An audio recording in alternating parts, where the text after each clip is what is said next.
Undercover boss grabs breakfast. Freezes when waitress admits tips aren't enough to feed her family. Not every rain gets your clothes wet.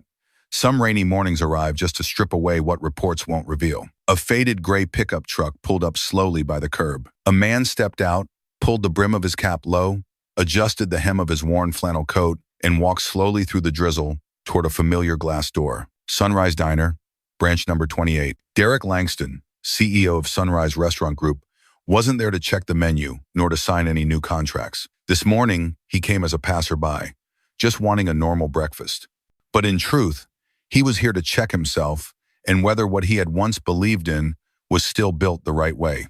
On paper, branch number 28 was performing well.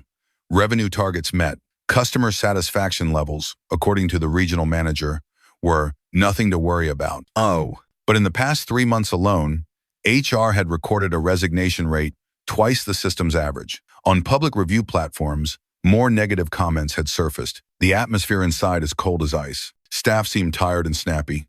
Feels like everyone's just trying to finish their shift. Derek had told himself to trust the system.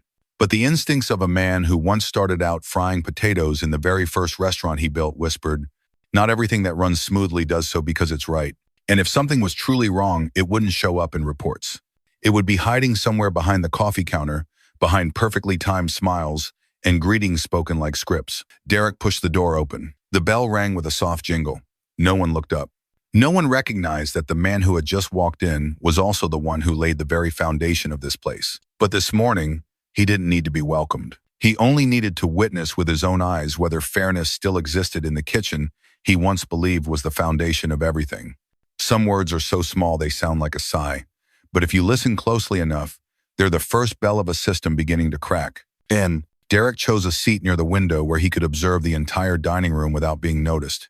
He ordered toast, soft-boiled eggs, and black coffee, a simple breakfast like hundreds of other guests. But what wasn't simple was the person who brought the meal. Cassie, the dark-toned uniform clung to her slender frame, her steps steady like a habit formed after too many nonstop shifts. She moved deftly between tables, always wearing just the right smile, not too much, not too little, as if she understood that a guest's comfort didn't come from emotions, but from the ability to keep their experience uninterrupted. Derek didn't need to ask who was shouldering the bulk of the work that morning. The answer was clear from her tray that was always full, from the scattered calls for Cassie around the diner, and from how she had to borrow the POS device from Ryan just to process orders from the tables she was serving. When she returned to Derek's table with the check, he casually asked as if making small talk. Looks pretty busy this morning. Tips going okay. Cassie paused, not even for a full second, but long enough for Derek to know she was deciding whether to answer politely or truthfully. Then she smiled this time, not the practiced, full one from earlier, but thinner, as if drained of trust. Morning shift is the worst, especially when it comes to tips and only some people actually get them. Derek nodded as if accepting the answer. But inside, something had already begun to crack. It wasn't about the money. It was about the calm in her voice, calm in the way someone gets when they've lived with injustice long enough to stop getting angry about it. He watched as Cassie walked back toward table 5. No one thanked her. No one noticed. But Derek did, and he saw it clearly something was being hidden. And that morning, when he came looking into rising resignation rates, he didn't expect the first real answer would come from a line so quiet, that if you didn't truly care, you'd never hear it. Not all injustice is loud. Some truths are arranged so carefully that even those being robbed start to believe they never had anything worth keeping. And Derek sat still in his familiar spot, but this time, his eyes were no longer focused on the menu board on the wall or the rich flavor of his black coffee. Every sense he had was tuned into the flow of movement across the diner, where Cassie moved between tables like a shuttle, nonstop. Table 2 asked for a coffee refill. Table 7 needed to change their order. Table 11 requested the bill. Cassie handled them all fast, efficient, no wasted motion. But every time it came to payment, she had to rush back to the counter to ask Ryan or Jason to process it on the POS. Ryan, tall, neatly combed hair, stood fixed behind the counter, occasionally smiling and working the POS as if by muscle memory. Jason, more laid back, was assigned just a few tables along the wall, only occasionally bending down to pick up a cloth, wiping briefly, then walking away. Both handled just 4 tables, yet were the only ones operating the digital system. Derek took note.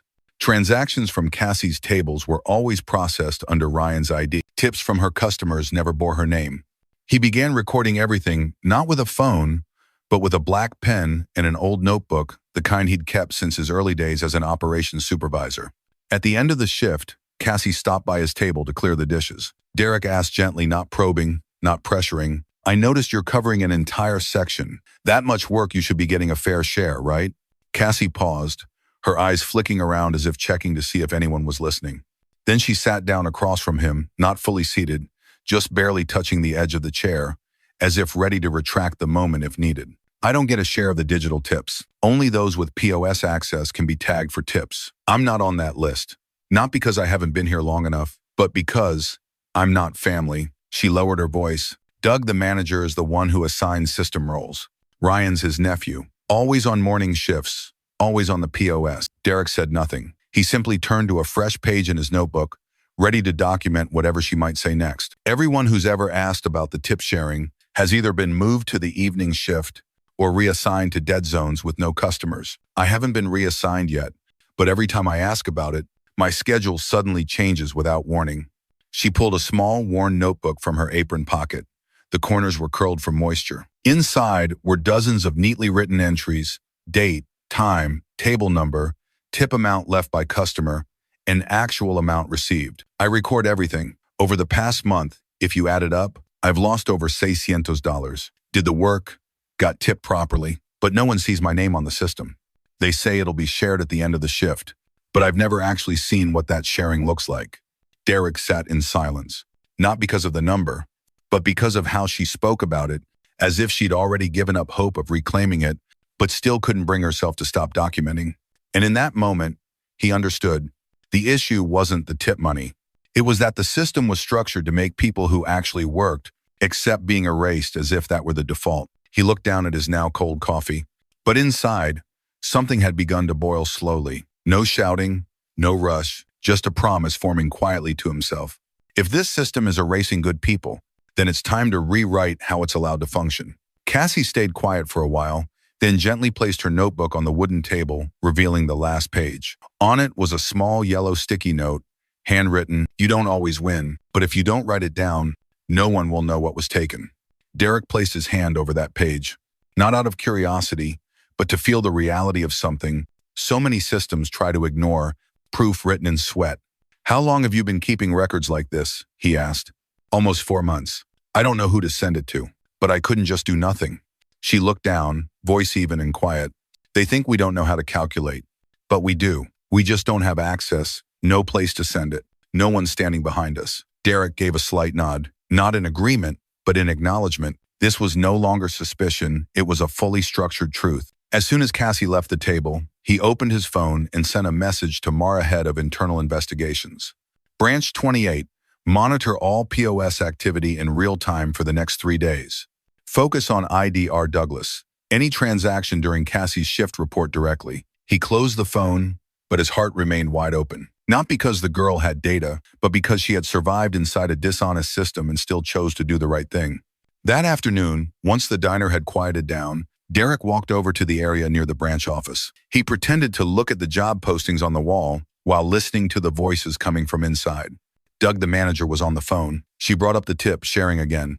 "I'm thinking of switching her to the lunch shift. If we rotate their schedules every few weeks, they won't be able to keep track." Derek stood still. His heart didn't pound. Not because he wasn't angry, but because after being angry for so long, his emotions had reorganized themselves into action. That evening back at headquarters, Derek sat in front of the nationwide POS system blueprint. One small section was circled, marked in bold. Branch number 28, reassessment. Audit access rights. Encrypt operator ID. Attach names to actual activity. Next to it, he had written a line by hand, not typed in slanted blue ink. No one should be allowed to erase the person who did the work just because they're not family. And he knew tomorrow morning he would return to branch number 28, not as a customer, not as an observer, but as someone ready to restart from the very point that had been distorted. Some Friday mornings don't begin with the sound of orders, but with the truth being turned on in front of a crowd.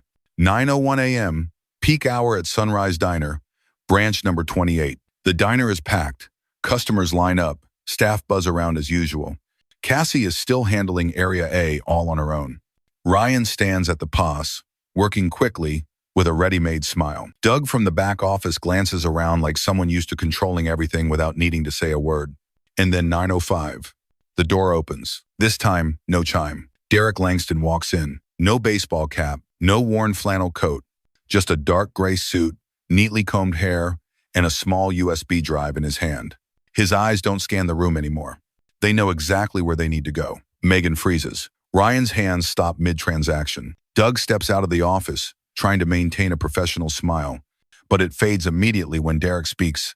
I'm the founder of Sunrise, and today I didn't come back for breakfast. I came to see who's been feeding off someone else's integrity. He plugs the USB into the large POS screen, the one usually playing clips of weekly specials.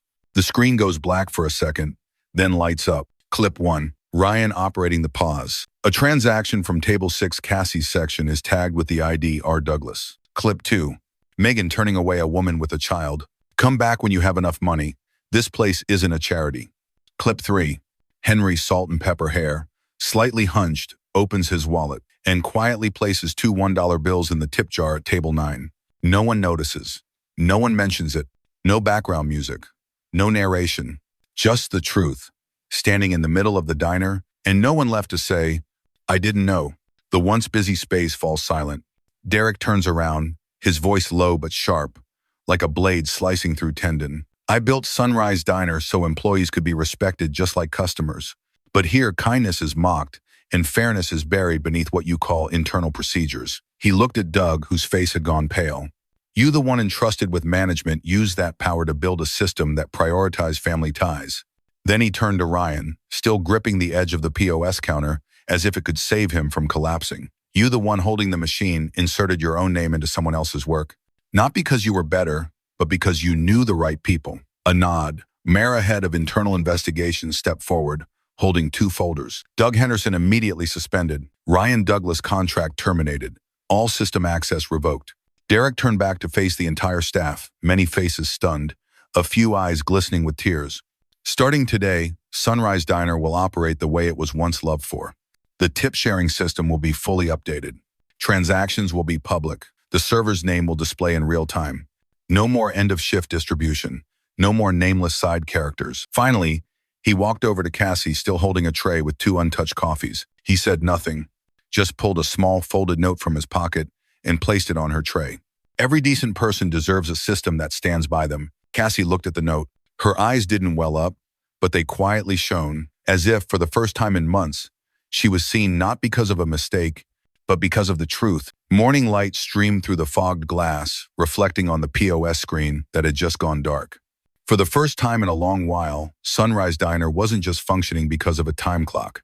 It had started living again by naming what's right in a place that had once been silenced. The diner remained silent, but this time it wasn't the silence of tension. It was the silence of realization. Every staff member stood still, as if in that moment they all understood someone was finally standing up for justice and not turning away. A new intern, a boy named Ben, stepped out from the kitchen, still holding a damp apron. He looked toward the screen that had just turned off, then shifted his gaze to Cassie. He had never known what had been happening over the past weeks, but now Ben understood why she was always the first to arrive and the last to leave, yet never the one who received the most. Henry, who used to quietly bow his head while cleaning trays in the back, was the first to step forward this time. He said nothing. He simply walked over to Cassie and gave her a deep nod. Then he turned to Derek, placing his hand over his chest. I've worked here nearly 9 years, and this morning is the first time I've truly seen Sunrise return. Cassie tightened her grip on the tray. The paper still sat there neat, with ink written in steady blue lines. She didn't open it again. She just looked at it as if to affirm every effort she once thought invisible had left its mark. Derek turned and walked along the counter as if doing one final inspection, not of construction materials, but of human structure. Every pair of eyes he passed no longer looked away. There was hesitation, there was regret, but above all, there was hope. I don't want to hear applause, he said, his voice lowering. I just want to hear staff finish their shift without feeling like they've been used. He stopped in front of the POS, once a tool for manipulation, now bearing a small sign above. Tip sharing, live, vertical bar, verified vertical bar by name, a simple phrase. But under the morning light, it gleamed like a promise. Before leaving, Derek entered the branch office where Doug once sat. He pulled out the chair, opened the bottom drawer, and quietly took out the old scheduling log. Inside, he found a worn folder, a shift assignment list that excluded Cassie's name for 2 consecutive weeks. He smiled faintly and tucked the folder into his inside pocket, not to punish, but to preserve as a reminder. Every broken system begins with a silence that no one bothered to question. When he returned to the counter one last time, Cassie was already gone, continuing her shift like any other day. But the note still sat on the tray, carefully pressed against the underside of the tip jar lid. Not for display, not hidden, just visible enough so that anyone dropping in $1 would know they were placing trust into the right hands. It's not loud voices that change systems. It's the people who quietly hold the line until the truth becomes too big to ignore. A month had passed since that extraordinary Friday morning. Sunrise Diner branch number 28 still opened at 6 a.m. Customers still came in for coffee. Staff still moved about busily. But the atmosphere had changed. No one had to ask anymore. Who gets the tips today? Because the answer now showed clearly on the large POS screen behind the counter.